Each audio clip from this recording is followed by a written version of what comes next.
Well, we are back from the Thanksgiving break, and Thanksgiving is a important time of year to spend time with your family. I personally didn't spend time with my family, but we conversated and we talked. But I wanted to talk about family. My parents had me at a very, very young age.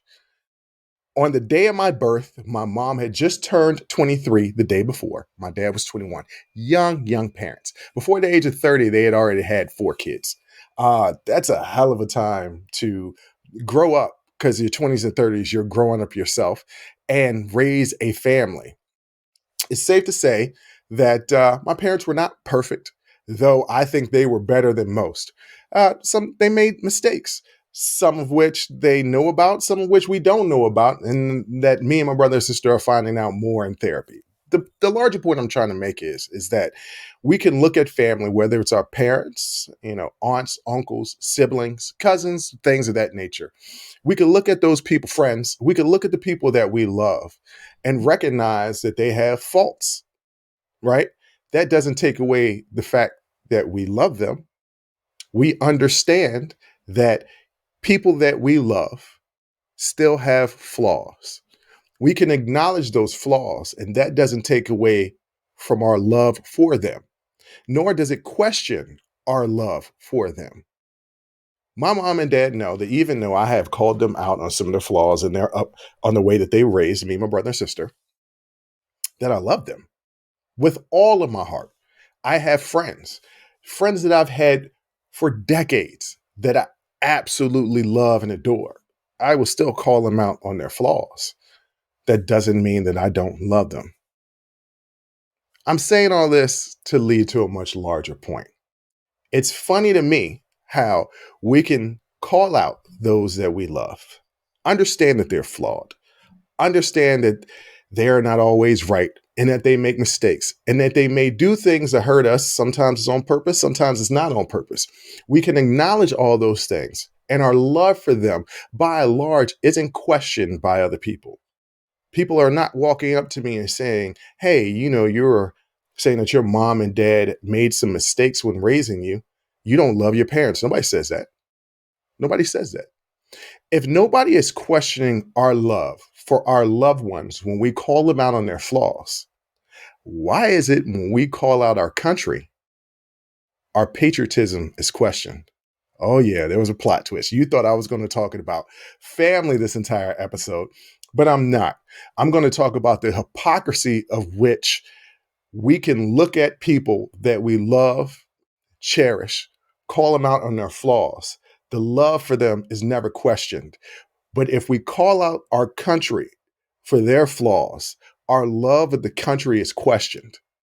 Now, anybody that's done any history of this country will recognize this country has made a tremendous amount of mistakes.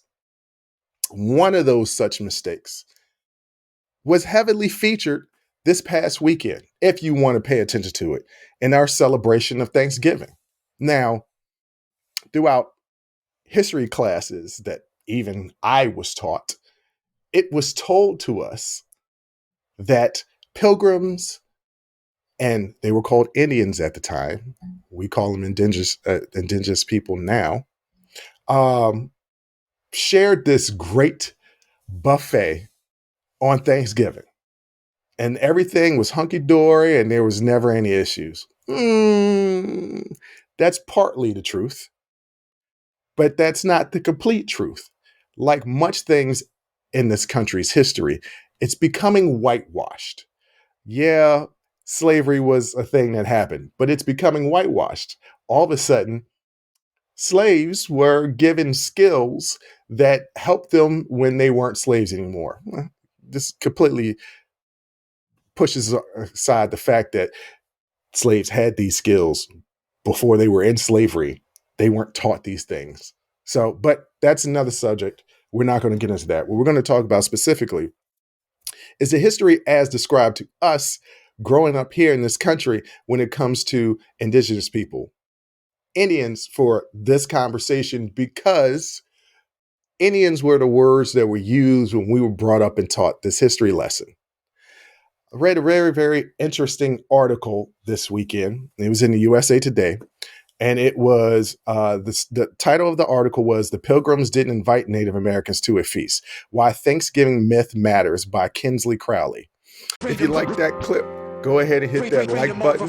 Don't forget to subscribe to catch up on all of our latest content. Don't forget to hit the notification button when you do subscribe so you can get updated every time we release content. We release content every day, whether it's an actual show or clips from the shows. So go ahead and subscribe, like, comment. Also, don't forget our Patreon page where you can find our Talking Straight-ish and After Hours Uncensored episodes. That's patreon.com/unsolicited perspectives. But once again, thank you again for listening to Unsolicited Perspectives. I'm your host, Bruce Anthony, and I'm going to catch you next time. I'll holla.